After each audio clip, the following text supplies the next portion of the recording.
नमस्कार, कंज्यूमर अड्डा में आपका स्वागत है। आपके साथ मैं हूं विपिन भट्ट और आज है सोमवार और एक बार फिर से बात करेंगे आपके स्वास्थ्य की, क्योंकि यहां पर आपके लिए एक कठिन समस्या आ गई है। कोरोना से तो हम निजात पा चुके हैं, लेकिन इन दिनों एक और वायरस है जो सबको परेशान कर रहा है, खास तौर पर बच्चों को। एडेनो वायरस नाम का ये वायरस वैसे तो सिर्फ सिंपल सर्दी खांसी बुखार जैसी चीज़ें लेकर आता है, लेकिन अगर ये थोड़ा खतरनाक रूप ले ले तो जान भी ले सकता है और जान जा भी रही है। पश्चिम बंगाल में हमने पाया है कि कई बच्चों की मौत हुई है और देश के कई राज्यों में ये वायरस तेजी से फैल रहा है। तो चलिए पहले इस वायरस के बारे में जान लेते हैं कि आखिर ये क्या बला है और ये क्या नुकसान पहुंचा रहा है, फिर इसके रोकथाम की बातें करेंगे। कुछ डॉक्टर पैनल हमारे साथ होगा आज, जिससे हम ये पूरी बातचीत समझेंगे। तो एक नज़र डालते हैं कि एडेनो वायरस आखिर क्या है और क्या कर रहा है। पश्चिम बंगाल में जैसा हमने आपको बताया कि 12 बच्चों की अब तक इस एडेनो वायरस से मौत हो चुकी है। सर्दी खांसी से शुरू हुई चीज जान ले गई। ICMR और NICED की जो बच्चों का टेस्ट किया है, उन्होंने इसमें से पता लगाया कि एडेनो वायरस में और पाया कि सांस के 32% इन्फेक्शन जो है वो एडेनो वायरस इन दिनों पैदा कर रहा है। देश के दूसरे हिस्सों में भी, बात सिर्फ बंगाल तक सीमित नहीं है, देश के कई हिस्सों में कई राज्यों में ये वायरस फैल रहा है। आमतौर पर जैसा मैंने कहा, हल्की सर्दी खांसी फ्लू जैसी बीमारी से इसकी शुरुआत होती है। कुछ अंतर खास दिखाई देता नहीं, लेकिन जैसे ही इन्फेक्शन फैलता है, बढ़ता है, तो मामला गंभीर हो जाता है और जान पे भी बन आती है। और सिर्फ बच्चे ही नहीं, हर उम्र के लोगों को ये संक्रमण अपने जद में लेता है, लेकिन बच्चों पर ये ज़्यादा इम्पैक्ट करता है। लेकिन चूंकि ये सबको फैल सकता है, इसलिए बड़े शायद उससे इतने इम्पैक्टेड नज़र ना आए, इससे इतनी प्रॉब्लम ना हो उन्हें, लेकिन वो दूसरों को दे सकते हैं। तो चलिए आज इसी पर करेंगे चर्चा। हमारे साथ है All India Institute of Medical Sciences के senior paediatrician doctor Rajeev Seth, Nanavati Max Hospital के HOD child health doctor Tushar Maniyar और public health analyst Sameer Bhatia. आप सभी का बहुत बहुत स्वागत है। तो डॉक्टर सेठ, सबसे पहले तो यही जानना चाहेंगे कि ये एडेनो वायरस है क्या? बहुत ज़्यादा इसके बारे में सुना करा नहीं। कोरोना से फिलहाल हम थोड़े बहुत बाहर आए हैं, मानसिक रूप से शायद पूरी तरह नहीं, और फिर एक और वायरस। सर देखिए, एक और नहीं है, वायरसेस तो बहुत हैं और बहुत ही होते रहते हैं। एडिनो वायरस एक उनमें से एक वायरस है। ठीक है, आपके पास कोरोना हुआ तो हम लोगों को वायरस के बारे में थोड़ी नॉलेज बढ़ी। अभी कुछ समय पहले, 3 से 4 हफ्ते पहले, और अभी भी दिल्ली में सर्दी में हमें इन्फ्लुएंजा वायरस और स्वाइन फ्लू वायरस के बच्चे शिकार हो गए थे और कई बच्चे निमोनिया भी हुआ, उन लोगों को एडमिट भी हुए। अब एडिनो वायरस एक और वायरस है। तो ये वायरसेस आते जाते रहते हैं, इसमें इतना डरने की बात नहीं है, क्योंकि वायरल इन्फेक्शंस जिनकी वैक्सीन्स हैं और वो आप बच्चों को मिलती हैं, जैसे कोविड इज ए वायरस, तो उसकी अभी तक तो 12 साल से ऊपर के लिए, लेकिन एडिनो वायरस की वैक्सीन हमारे इंडिया में अभी कोई बनी नहीं है, ना मेरे ख्याल से अभी बनने का कोई चांस भी है, because this is not such a huge problem. और इसमें कोरोना वायरस को देखते हुए इतनी कोई सीवियर मॉर्बिडिटी और मोर्टेलिटी भी नहीं है। Certainly it can give rise to खांसी जुकाम बुखार, कई बार ब्रीदिंग प्रॉब्लम्स भी हो सकती हैं, वायरल निमोनिया हो सकता है इससे भी।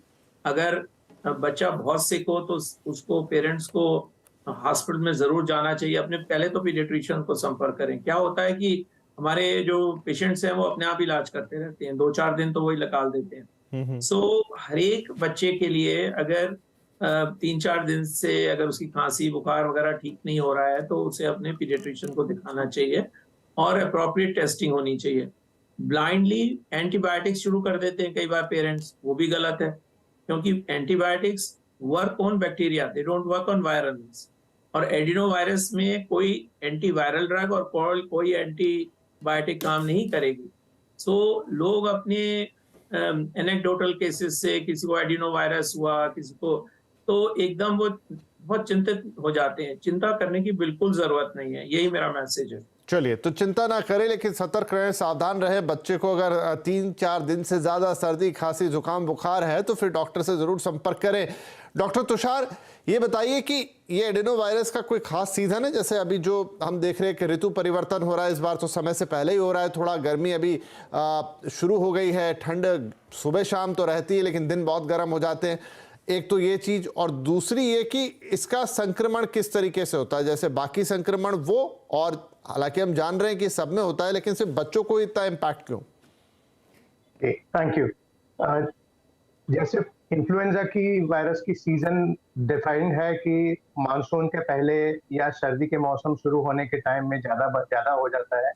एडिनो वायरस का कोई पर्टिकुलर सीजन ऐसे डिफाइन नहीं किया गया है, बल्कि जैसे कोई भी वायरस की वजह से whenever there is season change, तब ज्यादा जाके वायरस नंबर्स बढ़ जाते हैं। और जब भी कोई भी जगह पे बच्चों के कांग्रीगेशन, एक साथ बच्चे ज्यादा जमा होते हैं, जैसे कैंप में हो गया, ट्रिप पे हो गया, स्कूल ट्रिप में चले गए, तो वो टाइम में बच्चों को एक को हुआ तो बाकी सबको ज्यादा होने के चांसेस है।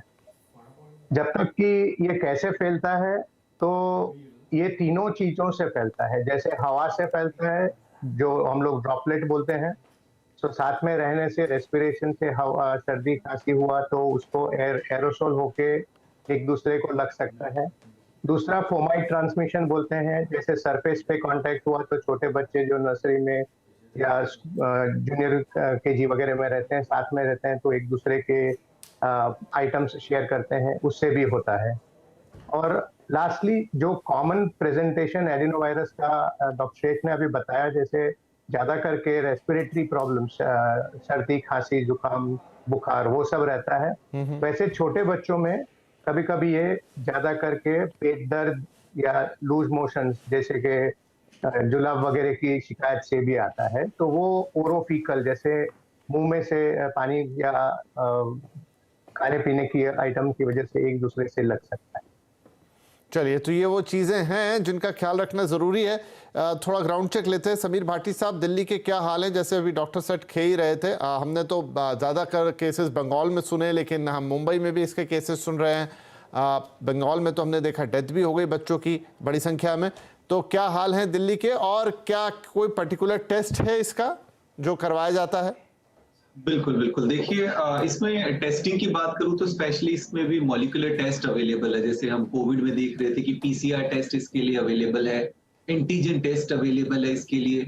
बाकी जिस तरह से इसकी हम जीनोम सीक्वेंसिंग भी, की सीरोटाइप कौन सा आपका टाइप है, बिकॉज इसमें अगर आप देखें तो टोटल 50 तरह के एडिनो वायरस है। तो हम इसमें अभी जिस तरह का डेटा अवेलेबल है उसमें एडिनो वायरस 7 जो सीरोटाइप है वो थोड़ा ज्यादा खतरनाक है, और एडिनो अभी फिलहाल जो मोस्ट प्रिवेलेंट है वो एडिनो टाइप 3 है जो अभी ज्यादा प्रिवेलेंट है। मेजॉरिटी 7 और 3 की सीरोटाइप की है, तो इसका हम ये भी पता लगा सकते हैं कि कौन सा सीरोटाइप है।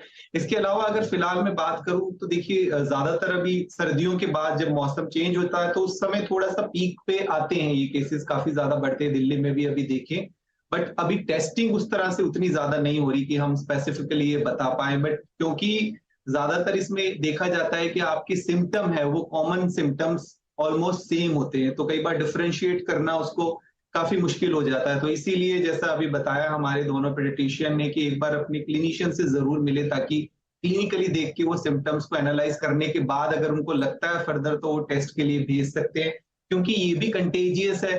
तो इसके अंदर भी जैसे अब ऑलरेडी सब लोग सीख चुके हैं कि किस तरह के हमने कोविड के अंदर भी प्रोटोकॉल्स देखे, सीखे कि कंटेजियस डिजीज, जो भी संक्रामक किसी भी तरह की वायरल डिजीज होती है, उनकी हम रोकथाम कैसे करते हैं। तो वही चीजों का हमें अभी भी ध्यान रखना है, क्योंकि ये ड्रॉपलेट इन्फेक्शन है, तो खांसी से, कफिंग से, तो वही सारे आपके जो रेस्पिरेटरी एटिकेट्स है उनको फॉलो करने की जरूरत है बच्चों में, क्योंकि खासतौर पे बच्चों को हम ये सब चीजें बहुत ज्यादा नहीं उस तरह से वो फॉलो कर पाते कि भाई वो आंखों को टच कर रहे हैं, नोज को, माउथ को टच कर रहे हैं। और दूसरा एक स्पेशली इसमें ये भी है कि जैसे हम सरफेस की बात करते हैं तो स्पेशली ये क्योंकि नॉन एनवेलप्ड स्ट्रक्चर्ड होता है इसका, तो इसके ऊपर इन्वायरमेंटल फैक्टर का जैसे टेम्परेचर, ह्यूमिडिटी का ज्यादा फर्क नहीं पड़ता, तो सरफेस पे ये थोड़ा ज्यादा टाइम तक रह सकता है। तो ये सब चीजों का ध्यान रखने की जरूरत है। और स्पेसिफिकली हम जैसे बात कर भी रहे थे कोविड में कि फ्रीक्वेंट हैंड वॉशिंग, सैनिटाइजेशन, इन सब चीजों का ध्यान रखने की, साफ सफाई का ध्यान रखने की विशेष तौर पर ज्यादा जरूरी। ठीक है डॉक्टर सेठ, आपने कहा कि कोई पर्टिकुलर वैक्सीन इसका हिंदुस्तान में तो अवेलेबल नहीं है, लेकिन फिर इसका इलाज क्या रहता है? मतलब कोई पर्टिकुलर मेडिसिन हैं जो इसको ट्रीट करने के लिए इस्तेमाल में होती हैं, या रूटीन वाली मेडिसिन ही है, बाकी आप मौका देते हैं बॉडी शरीर की अपनी इम्यूनिटी को उसके खिलाफ लड़ने का, और जैसे बाकी चीज़ें ठीक होती है वैसे ये भी? सर वैक्सीन तो इंडिया का कहीं बनी नहीं है इसकी, और इसके लिए सिम्टोमेटिक ट्रीटमेंट करना पड़ता है। अगर बच्चे को बुखार है तो बुखार की दवा दी जाती है, उसका अगर जुकाम है तो जुकाम की, कोल्ड कंजेशन की जो भी दवाइयाँ कंजेशन को और एंटी एलर्जिक मेडिसिन होती हैं वो दी जाती हैं। बच्चे को वार्म फ्लूइड्स दे सकते हैं, पानी ज़्यादा, क्योंकि अगर हाई फीवर होता है तो बच्चों को 10 to 20% ज़्यादा वाटर की नीड्स होती हैं, तो बच्चे काफ़ी वार्म फ्लूइड्स वगैरह लेते रहें। डिहाइड्रेट नहीं होना चाहिए बच्चों को। बच्चे अगर खाना बंद कर देंगे तो they can get weight loss as well, तो उनको हाई प्रोटीन डाइट, उनको रिकवरी के लिए जो भी आई वुड से आइसोलेशन करना बहुत ज़रूरी है। क्योंकि होता क्या है कि पेरेंट्स बड़ी जल्दी से बच्चों को स्कूल भी भेज देते हैं, और अगर स्कूल में एक बीमार बच्चे को भेजेंगे तो और बहुत सारे जो नॉर्मल बच्चे हैं उनमें भी ये बीमारी फैलेगी। ऑल्दो इतना कंटेजियस नहीं है जितना कोविड था, लेकिन फिर भी अगर बच्चे कलेक्टिव ग्रुप में क्लास में बैठे हैं 30-40 बच्चे, तो ये फैल सकता है उन सब में। और इसकी सबसे ज़्यादा प्रॉब्लम यही है कि जो उनका स्कूल एब्सेंस, स्कूल मिसिंग, जो छोटे बच्चे हैं वो मिस कर लें तो अलग बात है, लेकिन अगर बड़े बच्चे हैं जिनको एग्जाम्स देने हैं, 10th के बोर्ड आ रहे हैं, कोई 11th 12th के हायर एग्जाम्स हैं, अगर उनका स्कूल या उनका एग्जाम मिस होता है तो बहुत समस्या बन सकती है। और साथ में यही है कि अगर उनको कोई और कोमॉर्बिडिटीज हैं, अच्छा अगर बच्चा कोई इम्यून कॉम्प्रोमाइज है, उसे कोई कैंसर है, उसे कोई स्टेरॉइड्स मिल रहे हैं, या घर में आसपास उनके एडल्ट्स जो कोई बीमार हैं, जिनको किसी को लिवर ट्रांसप्लांट, किडनी ट्रांसप्लांट हुआ है, और सीनियर सिटीजन है, वही बड़े बीमार हैं, तो उनसे कॉन्टैक्ट आइसोलेशन, उनसे दूर रहना है। और अपने को, जैसे डॉक्टर साहब ने अभी बताया, हाथ, जैसे कोविड के precaution, standard hand sanitisations, you could wear a mask is great, but the thing is बच्चों में मास्क पहन के और पहनाना, उनको पहन के स्कूल भेजना बहुत ही मुश्किल काम है। इसलिए ना ही स्कूल जाएं तो मैं कहूँगा अच्छा रहेगा। अगर स्पेशली उन्हें फीवर है तो जरूर ना जाएं, लेकिन जल्दी से इस बीमारी को पकड़ें, क्योंकि एक तो वो ठीक होना चाहते हैं, उसके अलावा आप इस बीमारी को और बच्चों में फैलाना नहीं चाहते हैं। इसके अलावा मल्टीविटामिन टॉनिक्स दे सकते हैं उनकी स्टिमुलेट करने के लिए उनकी इम्यूनिटी को। इसके अलावा तो ये सेल्फ लिमिटिंग इलनेस है, 3, 4, 5, 6 मैक्सिमम 1 हफ्ते में अपने आप ठीक हो जाएगा।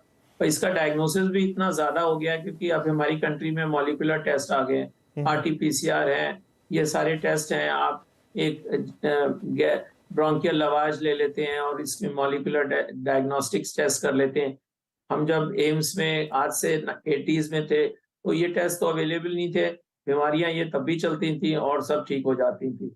अब जितना आपको अवेयरनेस बढ़ रही है, जितने आपके टेस्ट बढ़ रहे हैं, तो डायग्नोस्टिक्स बढ़ रहा है, तो एक नई नई बीमारी लोगों के अवेयरनेस में आ रही है, which is good. Civil society should know, parents should know, but most important है protect their child, protect the others around the child. जी बिल्कुल।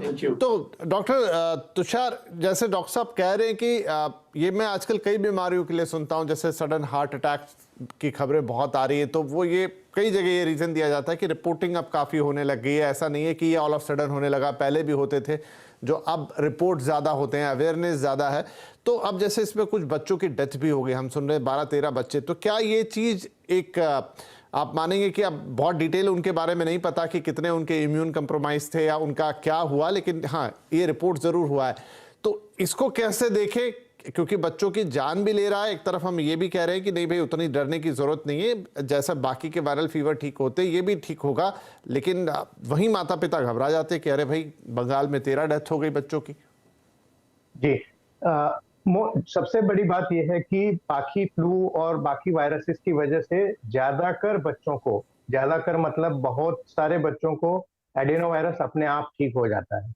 सो व्हाट हम लोग क्या बोलते हैं कि जब वो फीवर 4 से 5 दिन से ज्यादा चलने लगे, या आपका बच्चा बहुत ज्यादा खांसता है और बाद में उसको सांस लेने में तकलीफ हो रही है, या उसकी ऑक्सीजन सैचुरेशन कम हो रही है, या बच्चा पानी नहीं पी रहा है, डिहाइड्रेशन लग रही है, यूरिन कम हो रहा है, अगर ऐसा कोई भी डाउट आपको लगे तो आप तुरंत अपने डॉक्टर से सलाह लीजिए। और जैसे डॉक्टर शेख ने बताया, हर एक बच्चों में डायग्नोस्टिक टेस्ट करने की बिल्कुल जरूरत नहीं है। मेजॉरिटी ऑफ एडिनोवायरस अपने आप ठीक होता है। बट जब अपने को लगे कि नहीं ये बच्चा एडमिशन, उसको हॉस्पिटल में एडमिट करना पड़ता है, भर्ती करना पड़ रहा है, तो तभी अपने को उसका डायग्नोसिस करना बहुत जरूरी है। उसके डायग्नोसिस करने से 2-3 फायदे हैं। एक तो कि अपने को पता चलेगा कि ये एडिनोवायरस ही है, तो उसको आगे कैसे हैंडल किया जाए, मतलब क्या कॉम्प्लिकेशन एक्सपेक्ट करें, कैसे प्रोटेक्ट करें। और जब अपने को मालूम है कि ये एडिनोवायरस है, तो हम और बीमारियां के पीछे उसका डायग्नोसिस के लिए टाइम वेस्ट ना करते हुए एडिनोवायरस की ट्रीटमेंट पे फोकस करें। सो मेरा मैसेज ये रहेगा कि जब बच्चा ज्यादा सिक, ज्यादा बीमार लगे, तो तुरंत अपने डॉक्टर से कांटेक्ट करिए और भर्ती करने की जिसको जरूरत पड़े उसको खास करके सारे इन्वेस्टिगेशंस करवा लीजिए। जी या तो आपके बच्चे को अगर कोई प्री एग्जिस्टिंग पहले की कोई ऑलरेडी बीमारी है, जैसे डॉक्टर साहब ने बताया कैंसर है, डायबिटीज है, या कोई और तरह का लंग्स का प्रॉब्लम है, तो वहां पे ज्यादा दिक्कत है, राइट? ठीक है सर, उनको बिल्कुल बिल्कुल इस बात का ध्यान रखना बेहद जरूरी है, लेकिन घबराना भी नहीं। एक छोटा ब्रेक ले रहे हैं यहाँ पर, और ब्रेक के बाद कुछ और इंपॉर्टेंट तथ्य, क्योंकि इन दिनों जैसे डॉक्टर साहब कह रहे हैं नए नए वायरस, अवेयरनेस बहुत सारा, तो थोड़ा कई बार चिंता का माहौल भी बन जाता है। लेकिन कैसे देखना है, कैसे समझना है, अवेयरनेस लानी है, लेकिन पैनिक नहीं करना है। एक छोटा ब्रेक के बाद ये कुछ और महत्वपूर्ण पॉइंट जिन्हें हम टच करेंगे। अड्डा में आज बात हो रही है एडेनो वायरस की, जो आमतौर पे बच्चों को अपना शिकार बना रहा है। आम सर्दी खांसी से बढ़कर ये जानलेवा तक हो रहा है और देश के कई राज्यों में फैला हुआ है। कुछ राज्यों से बच्चों की मौत की भी खबरें हैं। बात डराने की यहाँ पर नहीं है, लेकिन सावधानी जरूरी है, क्योंकि हम अभी भी कोरोना काल से गुजरे हैं और इन सब चीज़ों के प्रति सतर्क रहना हमने सीखा है, लेकिन इन्हें अच्छी तरह समझ लेना भी बेहतर है। क्विकली मुझे ये बताएं समीर जी, इस समय जो भी डायग्नोस हो रहे हैं, टेस्ट हो रहे हैं, हालांकि ऋतु परिवर्तन जैसे मैंने शुरू में भी कहा, क्या चीजें हैं जो बच्चों में ज्यादा करके निकल रही है इसके अलावा भी? फिलहाल अगर हम बताएं तो वैसे मैंने आपको बताया कि अगर एडिनोवायरस की बात करूं तो ये थ्रू आउट ईयर ही आता है। इसके अंदर ऐसा नहीं है कि फिलहाल अभी पर्टिकुलरली इसके लिए ऐसा सीजन है। बट बच्चों के अंदर अगर हम देखें तो चेस्ट इन्फेक्शन अभी आ रहे हैं काफी। चेस्ट एक्सरे जो है उनके इंक्रीज में है, चेस्ट इन्फेक्शन डेफिनेटली देखा गया है। और इसके अलावा कोई इस तरह का कोई एक सडन कोई स्पाइक नहीं है पर्टिकुलरली किसी चीज में। देखिए कि पर्टिकुलरली इस तरह के टेस्ट बढ़ गए हैं, ऐसा कुछ नहीं देखा गया विशेष तरह। जी जी बिल्कुल। तो डॉक्टर सेठ, इन जनरल एडेनो वायरस की भी बात मैं करूं या फिर ये ऋतु परिवर्तन में, क्योंकि देखिए अब वो एक अलग विषय है, उस पर किसी दिन अलग शो करें, काफी सारे शो कर ही दिया है हमने, कि बहुत सारे इन दिनों लोगों को सर्दी खांसी बड़े लंबे लंबे चल रहे हैं, ठीक ही नहीं हो रहे हैं, छोटे क्या बड़े क्या सब बीमार हैं, बहुत कुछ हो रहा है। लेकिन फिर भी क्या आप कर सकते हैं एज ए प्रिकॉशन, क्योंकि जो हो रहा है वो रातों रात तो ठीक होगा नहीं, लेकिन चाहे बच्चों का है चाहे बड़ों का, क्या करें, मौसम तो चेंज हो ही रहा है। देखिए, आप बेसिकली आपका जो क्वेश्चन है बहुत ही इंपॉर्टेंट है। आप बेसिकली क्या कंट्रोल मेजर्स, क्योंकि prevention is better than cure. तो सबसे पहले जो डॉक्टर साहब ने बताया, आपको हैंड वॉशिंग करनी है, रेस्पिरेटरी हाइजीन लेनी है। बच्चे खांसते एक दूसरे पे रहते हैं, उनको पता होना चाहिए कॉफ एटिकेट्स यहाँ पे लगा के खांसना चाहिए, so that germs don't spread. और खासकर जो बच्चे 6 महीने से 2 साल के हैं, they are at very high risk.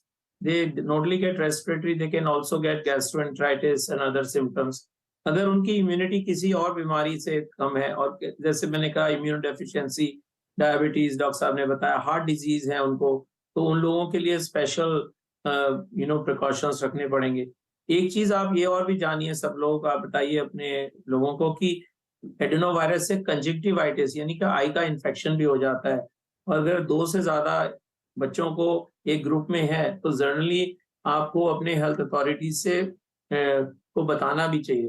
कई बार ये स्विमिंग पूल, आजकल तो I don't know West Bengal में, दिल्ली में तो कोई स्विमिंग नहीं कर रहा है, लेकिन स्विमिंग पूल में भी रिकमेंड यही किया जाता है कि ऐसे बच्चे ना जाएं और उनकी क्लोरिनेशन अच्छी होती रहे, क्योंकि स्विमिंग पूल से भी ये सब आ सकता है।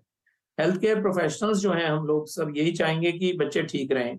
प्रिवेंशन के साथ साथ एक एंटीवायरल वैक्सीन जरूर है। मैं इसलिए नहीं कहना चाह रहा था क्योंकि ये सब लोग अमेरिका जाएं, वो अमेरिका में ओरल एक वैक्सीन है विच इज लाइव नॉन एटेनुएटिंग, जो टाइप 4 और 7 के लिए यूज होती है। यूएस एफडीए ने इसे लाइसेंस किया हुआ है, खासकर जिनको फेब्राइल इलनेसेस या कोई कोमॉर्बिडिटीज हैं, और जनरली वो अपने मिलिट्री के पर्सन्स को देते हैं, 17 से 50 साल के लोगों को। लेकिन हमारे यहाँ कोई ऐसी वैक्सीन नहीं है, और ये मैसेज नहीं जाना चाहिए कि आप वैक्सीन के लिए डॉक्टर साहब के पास जाएं अपने, लेकिन आपके अगर खांसी जुकाम बुखार 2-3 दिन 4 दिन से नहीं ठीक हो रहा तो आप अपने पीडियाट्रिशियन को दिखाएं, क्योंकि आप अपने आप जज नहीं कर पाएंगे।